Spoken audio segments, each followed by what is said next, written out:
하나님 아버지, 복 있는 사람은 악인들의 꾀를 따르지 아니하며 죄인들의 길에 서지 아니하며 오만한 자들의 자리에 앉지 아니하고 오직 여호와의 율법을 즐거워하여 그의 율법을 주야로 묵상한다고 하신 주님의 말씀을 되새겨 봅니다. 우리가 죄인들의 길에 서지 않도록 인도하옵소서. 우리가 악을 뿌리치는 자가 되게 하시고 세상이 주는 달콤함에 빠져 살지 않도록 우리를 도우소서. 지금 이 시대는 우리가 믿음을 굳게 하며 살기에는 많은 어려움들이 곳곳에 널려 있습니다. 우리가 이 어려움을 이기고 승리할 수 있도록 용기와 힘을 주시고 주님을 경외함으로 형통의 복이 임하는 삶을 살도록 은혜를 베풀어 주옵소서. 시냇가에 심긴 나무처럼 늘 하나님 말씀을 사모하게 하시고 말씀을 따라 살아가는 성도가 되게 인도하옵소서. 감사하며 예수님의 이름으로 기도드립니다. 아멘. 하나님께서 우리에게 주신 말씀은 시편 1편 전체입니다. 시편 1편 1절부터 6절까지 말씀입니다. 제가 읽어드리겠습니다. 복 있는 사람은 악인들의 꾀를 따르지 아니하며 죄인들의 길에 서지 아니하며 오만한 자들의 자리에 앉지 아니하고 오직 여호와의 율법을 즐거워하여 그의 율법을 주야로 묵상하는도다. 그는 시냇가에 심은 나무가 철을 따라 열매를 맺으며 그 잎사귀가 마르지 아니함 같으니 그가 하는 모든 일이 다 형통하리로다. 악인들은 그렇지 아니하며 오직 바람에 나는 겨와 같도다. 그러므로 악인들은 심판을 견디지 못하며 죄인들이 의인들의 모임에 들지 못하리로다. 무릇 의인들의 길은 여호와께서 인정하시나 악인들의 길은 망하리로다. 아멘. 시편 전체를 한마디로 표현하면은 하나님을 찬양하는 찬양시라고 할 수 있습니다. 그 중에서 오늘 본문 시편 1편은 시편 150편 전체의 서시라고 할 수 있는데 인간의 바른 삶에 대한 교훈을 제시하고 있는 대목입니다. 시편 1편 서두는 복 있는 사람에 대하여 말하는 것으로 시작하고 있습니다. 모든 사람은 복 받기를 원합니다. 그래서 새해가 되면은 하나같이 모든 사람이 복 받으세요라고 말합니다. 그리고 예수를 믿는 사람들도 마찬가지로 예수 믿으면 복 받는다고 하면서 전도합니다. 모든 인간의 심리 저변에는 자신이 복 받는 인생이 되기를 원하고 있다는 것을 알 수 있습니다. 복이란 인생을 살아가는 데 있어서 매우 중요하다고 할 수 있습니다. 그렇다면은 복 있는 사람은 어떤 사람일까? 한국 사람들에게 있어서 복이란 복하면 떠오르는 것은 일반적으로 오복을 말합니다. 오복이란 어떤 것일까? 오복이란 5가지 복을 이야기하는 건데 이것은 수, 부, 그리고 강령, 유호덕, 그리고 고종명 이 5가지를 말합니다. 수란 장수하는 것, 즉 오래 사는 것을 말합니다. 그리고 부란 넉넉하게 사는 것, 즉 재물이 풍족한 것을 말합니다. 그리고 강령이란 몸과 마음이 편안한 것을 말합니다. 그리고 유호덕이란 덕을 쌓고 덕을 행하는 것을 말합니다. 그리고 마지막으로 고정명이란 하늘이 준 수명, 즉 천명을 다하고 죽는 것을 말합니다. 대부분의 사람들은 이러한 오복을 누리며 살기를 원합니다. 그런데 이런 복을 반드시 복이라고 말할 수는 없습니다. 우리나라 사람들이 말하는 이 오복은 어떨 때는 복이 될 수도 있지만 어떨 때는 복이 되지 않을 수도 있다는 것입니다. 물질적으로 넉넉하게 산다는 것이 과연 복 있는 삶을 산다고 단언할 수 있을까? 그리고 장수하는 것이 과연 복이라고 이야기할 수 있을까? 예를 들어보겠습니다. 물질적으로 넉넉한 삶을 사는 사람이 있다고 합시다. 이 사람은 많은 재물을 가지고 있어서 주변 사람들로부터 모두 복 있는 사람 취급을 받습니다. 그런데 이런 사람들은 종종 자신이 가진 그 재물로 인하여 인간 관계가 종종 깨지는 경우가 있습니다. 저는 실제로 재산으로 인해서 부모와 자식 간에 분란이 일어나 가정 파탄이 일어나는 것을 보았습니다. 그리고 부모의 재산 문제로 형제지간에 다툼이 일어나서 서로 연락도 하지 않고 지내는 것을 보았습니다. 이런 경우는 물질적으로 넉넉한 것이 도리어 화가 되는 경우라고 할 수 있습니다. 그리고 또 장수하는 것이 복이라고 말을 하는데, 건강하지 못하고 주변 사람들에게 부담만 주면서 골골하면서 오래 사는 것이 결코 복이라고 말할 수는 없을 것입니다. 이러한 복은 세속적인 복에 불과합니다. 세속적인 복은 육체적 소욕을 따라 사는 것을 말합니다. 인간은 단지 육체적 만족만을 누리며 사는 존재가 아닙니다. 인간은 육체적 부분과 함께 영적인 부분으로 창조된 존재이기 때문입니다.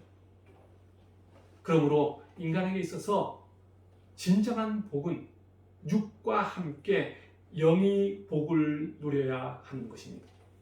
성경은 하나님께서 천지를 창조하시고 인간 또한 하나님께서 창조하셨다고 말씀하고 있습니다. 성도는 이런 사실을 믿음으로 받아들이고 살아가는 사람입니다. 그런데 어떤 사람은 인간이 신을 만들었다고 이야기합니다. 인간이 신을 만들었는지 아니면 신이 인간을 만들었는지의 관점은 그 사람이 살아가는 인생의 관점을 어디에 두고 무엇을 두고 살아가는지를 알 수 있습니다.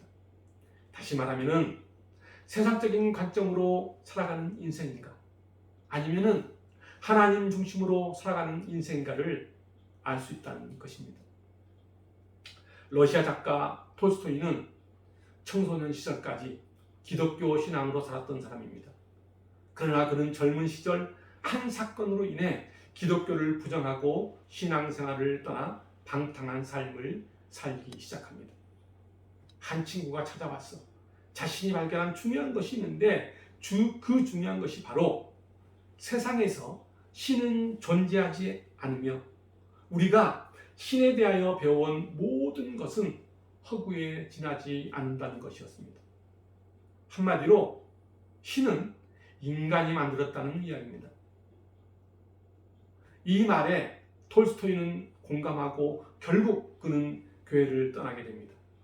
그리고 교회를 떠난 그 톨스토이는 50살이 넘을 때까지 세속의 욕망에 찌든 방탕한 삶을 살아갑니다. 그는 50살 이후 차별옥을 쓰고 완전히 새로운 사람으로 다시 태어납니다.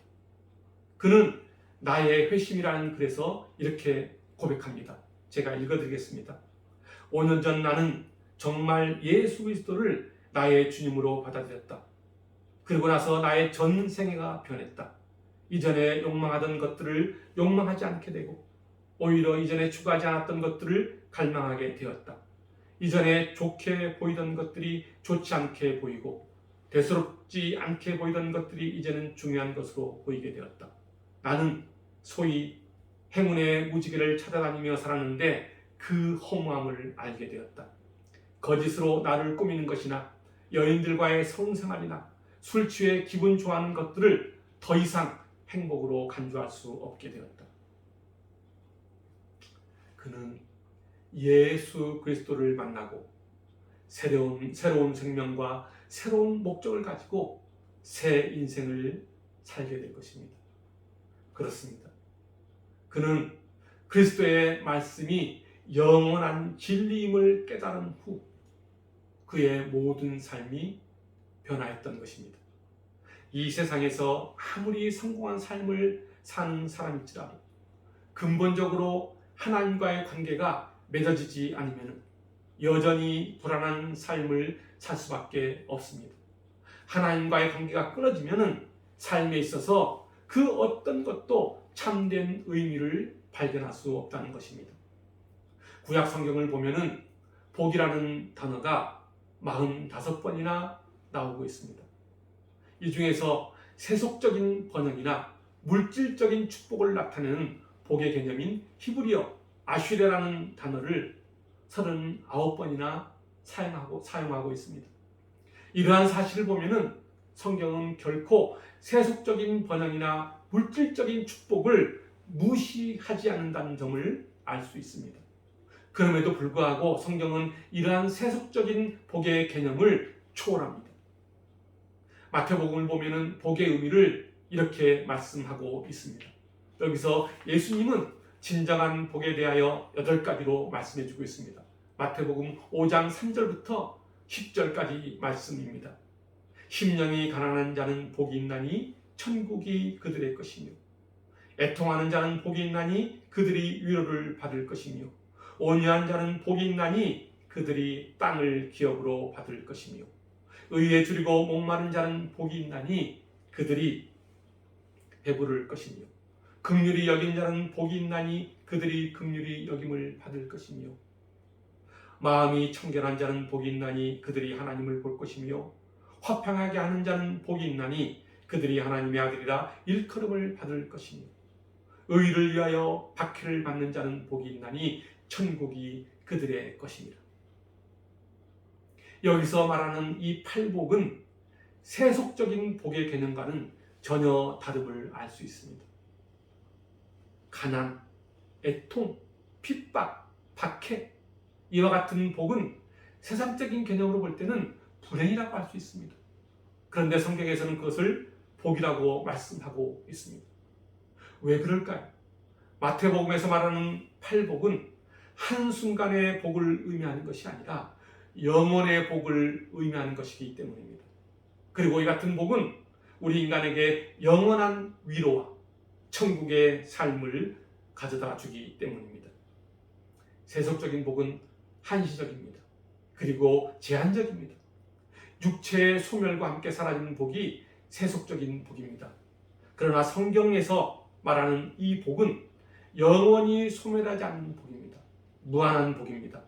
그래서 예수님은 마태복음 16장 24절에서 제자들을 향해 나를 따르려거든 자기 십자가를 지라고 말씀하시는 것입니다. 교회는 세속적인 복을 바라는 것이 아닙니다. 세속적인 복을 누리기 위하여 예수를 믿고 교회에 나온다면 그것은 우상에게 절하는 것과 다를 바가 없습니다. 이방신을 믿는 것과 다름없다는 이야기입니다. 오늘 본문 1절에는 악인, 죄인, 오만한 자들이 등장하고 있습니다. 여기서 악인은 의인과 반대되는 개념으로 하나님을 거역하는 사람을 지칭합니다. 그리고 죄인은 하나님을 멀리하는 악인과 비슷하지만은 이들은 의도적으로 하나님을 멀리하는 사악한 사람을 의미합니다. 그리고 오만한 자는 하나님을 멸시하는 자를 말하며 하나님의 뜻에 따라 살아가는 사람들을 비웃는 자를 오만한 자라고 말하고 있습니다. 이 같은 사람들은 하나님을 대적하는 사탄의 전형적인 모습이라고 할 수 있습니다. 오늘 본문 1절은 이런 사람을 따르지도 말고 그들의 길에 서지도 말며 그들의 자리에 앉지도 말라고 말씀하고 있습니다. 왜 이런 말씀을 하고 있을까요? 그것은 우리 인간의 내면 깊은 곳에 죄성이 숨겨져 있기 때문입니다. 죄성이라는 것은 하나님을 멀리하려는 습성을 말합니다. 하나님같이 높아지려는 마음을 말합니다. 그래서 창세기 3장에서는 뱀이 인간을 유혹할 때 너희가 동산 중앙에 있는 선악과를 먹게 되면 하나님과 같이 된다고 유혹합니다. 마귀 사탄은 인간의 깊은 내면에 있는 죄성에 기름을 부어 불이 나게 만든 것입니다. 우리가 삶을 살아갈 때 내 안에 불쑥 믿음에 대한 회의가 들 때가 있습니다. 신앙에 대한 불신이 생길 때가 있다는 것입니다. 그리고 말씀이 부담이 될 때가 있습니다. 이것은 우리 인간이 가진 원죄 때문입니다. 이러한 원죄는 우리 인간의 마음 깊은 곳에 하나님보다 세상적인 것이 더 매력적이고 아름답게 보이도록 유혹합니다. 그럴 때마다 우리는 톨스토이가 젊은 시절 친구의 말에 넘어가 인생 50이 될 때까지 세속에 빠져 방탕한 삶을 살았던 것을 우리는 교훈 삼아야 합니다. 그리고 더 나아가 신명기 6장 말씀을 마음에 되새겨 보아야 합니다. 그럴 때 우리는 그러한 원죄를 넘어설 수 있습니다. 신명기 6장 24절부터 26절 말씀입니다. 여호와는 내게 복을 주시고 너를 지키시기를 원하며 여호와는 그의 얼굴을 내게 비추사 은혜 베푸시기를 원하며 여호와는 그 얼굴을 내게로 향하여 드사 평강 주시기를 원하노라. 그렇습니다. 하나님께서는 우리에게 복 주시기를 원하십니다. 우리를 보호하시고 우리에게 은혜 베풀기를 원하십니다. 더 나아가 우리에게 평강을 주어 우리의 삶을 풍요롭게 하기를 원한다는 사실입니다. 그 믿음으로 우리 안에 깊숙이 자리 잡고 있는 원죄의 속박으로부터 벗어나시기를 바랍니다. 오늘 본문 2절을 보면은 복 있는 사람은 여호와의 율법을 즐거워하고 그것을 주야로 묵상한다고 말하고 있습니다. 일반적으로 대부분의 사람들에게 있어서 복의 기준은 물질적으로 풍족하거나 또는 지금 내가 잘 되는 것 그리고 일이 잘 풀리는 것으로 생각합니다. 그러나 하나님 주시는 복은 우리로 하여금 즐겁고 평안한 삶을 살도록 인도하신다는 것입니다. 지금 내가 서 있는 이 자리가 행복한 조건에 합당하지 않더라도 지금 내가 물질적으로 넉넉하지 않더라도 그것과 상관없이 즐거울 수 있고 평안한 사람은 복 있는 사람입니다. 그리고 예배 드릴 때 말씀을 드리면 그것이 은혜가 되고 점점 하나님 말씀을 알고 싶어지는 증상이 나타나면 바로 그것이 복 있는 사람입니다. 그래서 고린도전서 2장 12절은 이렇게 말씀하고 있습니다.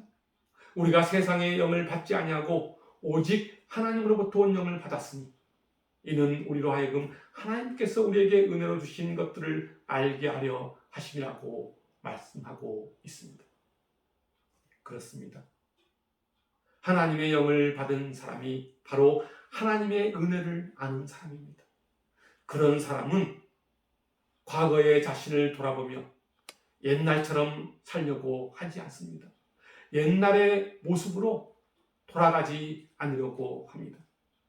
하나님을 삶의 중심에 두고 살아갑니다. 하나님 말씀을 가까이 하며 살아갑니다.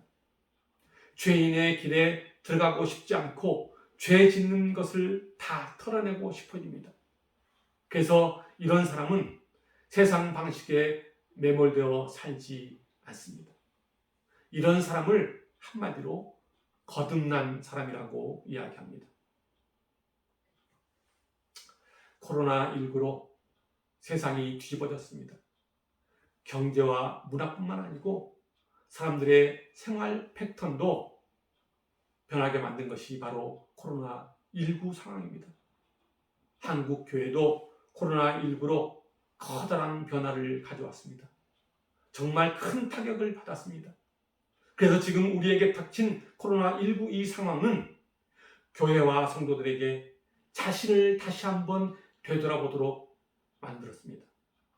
겉으로만 아름답게 보이려 하지 말고 영적인 눈으로 하나님을 다시 한번 바라보라고 말하는 것 같습니다. 지금 우리 양평센터 교회는 코로나19로 인해 비대면 예배를 드리고 있습니다. 비대면 예배로 인해 여러분이 얼마나 함께 모여 예배 드리는 것에 목말라 있는지 알 것 같습니다. 얼마나 말씀이 그리운지 짐작이 갑니다. 저도 여러분 모두와 함께 한 자리에 모여서 하나님께 예배드리고 싶습니다. 여러분 모두와 함께 하나님을 찬양하며 은혜의 말씀을 서로 나누고 싶습니다. 그런 날이 조만간 분명 올 것이라고 믿습니다. 오늘 본문 3절을 보면 복 있는 사람을 시냇가에 심은 나무로 비유하고 있습니다. 그러면서 시냇가에 심은 나무처럼 말씀을 즐거워하고 말씀에 충만한 삶을 사는 사람은 모든 일이 다 협동한다고 이야기하고 있습니다. 물가에 심겨진 나무는 어떤 상황에서도 싱싱함을 유지합니다. 그래서 계절에 맞게 나뭇잎을 피우고 열매를 맺습니다. 비 되면 예배일지라도 말씀에 귀 기울이고 말씀을 사모하는 마음으로 지내시기 바랍니다. 하나님과의 관계를 지속적으로 이어가시기 바랍니다. 이 세상을 살아가면서 누구나 인생의 시련과 어려움을 당하기 마련입니다. 그러나 하나님 말씀에 삶의 기반을 둔 사람은 어떤 시련이나 환난에서도 자유롭고 평안한 삶을 살아갑니다. 그것이 하나님이 주신 복입니다. 그것을 붙잡으면 하나님께서는 분명히 형통하게 해 주십니다. 오늘 본문 4절과 5절을 보면은 바람에 나는 결을 통해 악인과 죄인들을 심판하시는 광경을 묘사하고 있습니다. 그렇습니다. 하나님은 마지막 날에 심판 타작 마당에서 악인과 의인을 구분할 것입니다. 그리하여 악인들은 그 누구도 겪어보지 못한 고통을 당하게 된다고 말씀하고 있습니다. 그들은 의인들의 자리에 들어가지 못한다고 말씀합니다. 복 있는 사람과 복 없는 사람의 결정적 차이는 하나님의 심판 때에 드러납니다. 그러면서 오늘 본문 6절에서는 무릇 의인들의 길은 여호와께서 인정하시나 악인들의 길은 망한다고 말씀하고 있습니다. 이러한 사실을 더욱 분명하게 강조하는 성경 구절이 또 있습니다. 마태복음 13장 30절 말씀입니다. 둘 다 추수 때까지 함께 자라게 두라. 추수 때에 내가 추수꾼들에게 말하기를 가라지는 먼저 거두어 불사르게 당으로 묻고 곡식은 모아 내 곡간에 넣으라 하리라. 그렇습니다. 가지는 불사르고 곡식은 하나님의 곡간에 넣는다는 것입니다. 오늘 시편 1편을 자세히 들여다보면은 처음에는 복으로 시작하여 마지막에는 멸망으로 끝나고 있습니다. 그리고 악인과 의인을 대비하여 말씀하고 있는 것을 볼 수 있습니다. 우리는 인생을 살면서 내가 무엇을 바라보고 어떤 것을 추구하는지에 따라 그 사람이 복이 있는 사람인지 아니면 멸망의 사람인지를 알 수 있습니다. 복받고 살아가는데도 불구하고 자신은 항상 불행하다고 여기는 사람은 그 안에 하나님이 없는 사람일 가능성이 높습니다. 그러나 반대로 어려움과 힘듦 속에서도 그것을 이겨내고 즐거움으로 살아가는 사람은 그 안에 하나님이 함께하는 사람일 가능성이 큽니다. 이것은 그 사람이 추구하는 것이 무엇인지를 통해 복과 불행을 가져온다는 사실을 말해주고 있습니다. 복 있는 사람과 그렇지 않은 사람이 사는 모습은 완전히 다릅니다. 바라보는 시선과 추구하는 것이 다릅니다. 여러분 모두가 여러분의 삶에 하나님을 가까이 하고 말씀을 가까이 하여 복 있는 삶을 사시기를 바랍니다. 복 있는 사람은 시냇가의 나무가 철을 따라 열매를 맺고 그가 하는 모든 일이 형통한다고 성경은 분명히 말씀하고 있습니다. 여러분 모두가 하나님과 함께하는 삶을 통해 복 있는 삶, 형통한 삶을 사시기를 주님의 이름으로 축원합니다. 기도하겠습니다.